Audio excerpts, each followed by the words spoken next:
Hey, how's it going? I'm not doing fine. My brain melted playing this game. God also abandoned me. I don't know why. What I know is that my wrists and fingers hurt from playing this shmup. It also seems that I'm being watched by something. I won't be able to sleep well for a while.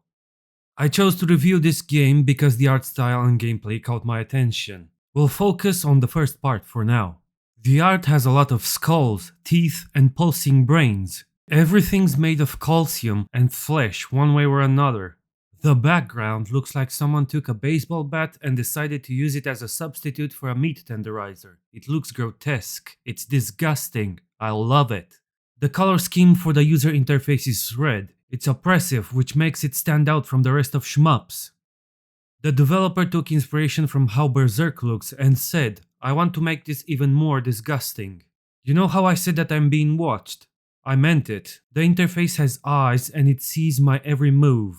The enemies are terrifying too. They resemble those nightmares that occur once upon a while. The kind where you get woken up because your friend heard you moaning loudly in your sleep even if the door to your room was closed. To give more details about them, they look as if someone took a human's body, split the body into parts and mixed them together, creating an incoherent mess. Some of them look like a nose. This one is an abomination. That is a flying insect. Is this a flying fetus? I think this is how being sold on the black market feels like. All of this reminds me of how some people's fingers can have the same length, giving me an uncanny valley feeling. Some of the enemy's projectiles suffer the same fate. They shoot worms at you. Those bullets are probably made from calcium and blood. Is that a womp from Mario? Your ship, or as the game describes it, your angel/vessel looks bony and angular. It somewhat resembles a hybrid between an insect and a dragon. The game's art style is consistent from beginning to end. There's nothing you can do about it. This entire game is a nightmare and I was awake for all of it. Too bad, isn't it? For the gameplay, the reason it stood out to me is because I haven't seen anything like this before. In a typical shmup, you get hit once, you die and start over. Here, not only can you survive more than one hit, but also level up, which increases the amount of health you have. You level up by destroying the enemy and eating the nutrients they drop. Imagine saying to someone, hey, I'm gonna eat you so I can level up my intelligence, and they go, yeah, sure. Your shots increase in damage and size. Your vessel increases in size. However, your hitbox remains the same. You evolve from insect to larva, then to a moth. I'm proud to be a midget. The only thing more intense than my midget pride is my hate for tall people, or as we like to call them, biggers. Small power! Small power! Small power! Your enemies evolve too once you play on harder difficulties in both arcade and original mode. The game encourages you to stay as close as possible to enemies. You heal faster this way. It's denoted by the blood cells in the shape of hearts. Blue ones give you less, while green ones give you more. The enemies themselves are XP points and also drop experience in the shape of skulls nestled together. This also heals you. The more skulls you collect, the bigger the XP package gets, resulting in bigger rewards. If you miss a skull, the multiplier is reset. An enemy can be made of a single part or more. The game tells you this by giving the parts a health bar upon shooting them. If you ignore those parts and shoot their center, you get rid of them, but you don't get the lipids the parts hold, health included. You have to destroy them individually.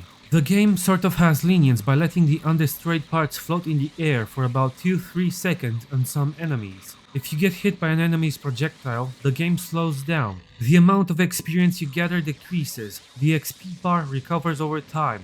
You don't get punished by making contact with an enemy's ship. You bounce off of them, which can be an absolute nightmare in enclosed spaces. Those levels have different enemies. They appear from the walls. There's a trick I found while playing. If you're as close as possible to the left or right side of the screen and the enemies are not in your view, their shots won't be rendered in. I'm saying this because the game gets cluttered visually, making it harder to see. You have ships exploding, dropping skulls, hearts, nutrients, while at the same time you have to dodge shots and collect all of those to get stronger. In arcade mode, your angel has 3 equipment slots with predetermined weapons. There's the primary weapon for destroying enemies, typical stuff. Meanwhile, the secondary weapon is a charged shot which can destroy bullets and move them from their determined trajectory. The third slot is a bomb which swallows every incoming shot and damages whatever's left on the screen. You unlock new ships by collecting the aforementioned items enemies drop except for skulls. Arcade mode has story mode, which is comprised of 5 stages, each with a boss at the end.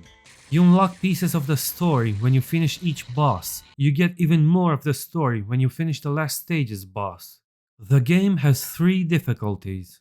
This game's dev patronizes you a lot about this.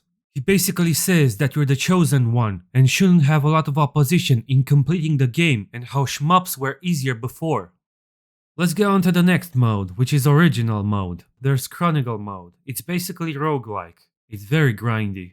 Instead of being able to play with different angels, you're stuck with a single type of angel. You can upgrade the angel stats by eating weapons that enemies drop, giving you nutrients to use. However, the more you upgrade your stats, the less experience you receive for each run you do. There are many types of equipment for each category. Instead of having only a single flamethrower, how about a triple barrel flamethrower? Single missile launcher? Triple missile launcher? What about penta-directional penetrating projectiles and Newtonian palm spheres? This dev has a lot of imagination for coming up with these descriptions for weapons and their names. I'll give him that. For the secondary, you have lasers, dual lasers, directional lightning, rapid-fire charged projectiles, missiles, and so on. The last slot has bombs, more lasers, and healing. These weapons have 4 important stats which decide how far you can go during a run. AP, armor piercing I think, auto self-healing, consumption healing, the amount you heal from enemies, and VOM generation. The third weapon slot, how fast it charges. The game unfortunately forces you to change weapons every 3 levels. Despite all of the problems with the game, I still managed to unlock and finish the last level. To unlock the last level, you have to complete all of the gold-colored question marks. They're a more difficult level. The boon is that it gives you equipment 2 levels higher than the average level. What was irritating is that I didn't realize I unlocked the last level because I didn't see this thin line going up. This damn line made me complete all of the levels because I thought my game bugged. What's worse is that for the last level, you need to do a long run in order to have as many hit points as possible in order to stand a chance. It's a 2-stage boss fight.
Not only that, the previous level has a gauntlet of bosses thrown my way. It was a great time. My fingers almost ended up pointing the other way. I swear I had fun. To add more salt on the wound, after finishing the last level, you unlock Chronicle mode in arcade mode without any of the stats benefits that weapons have in original mode's Chronicle mode. I wasted my time. Alright, the final part. The story. You remember how I said that you're fighting ships? Well, they're humans. You're eating and destroying humans. Humans decided that sapience and individuality are overrated. They decided to transform themselves into mindless eating machines that feel happiness from devouring their own kin, called angels. This cycle continues endlessly. They went along with it because they don't feel pain. Humans prevented the angels from gaining sapience by using a magic spell on Earth. I guess that's why Earth looks like hell. I mean, my ears would bleed too if I were to listen to black magic every day. Brap magic. After 2.3 billion years, the sun gets hotter due to lack of hydrogen, undoing the magic spell on Earth. Some of these angels started feeling pain again. They started to refuse being preyed upon anymore. You are one of those angels who feel pain, a fallen angel of sorts. You managed to escape this death cult by going on a warpath. It's not over as you still have some remnants to deal with. This is all I could understand from the story. Bye, and thanks for watching the video.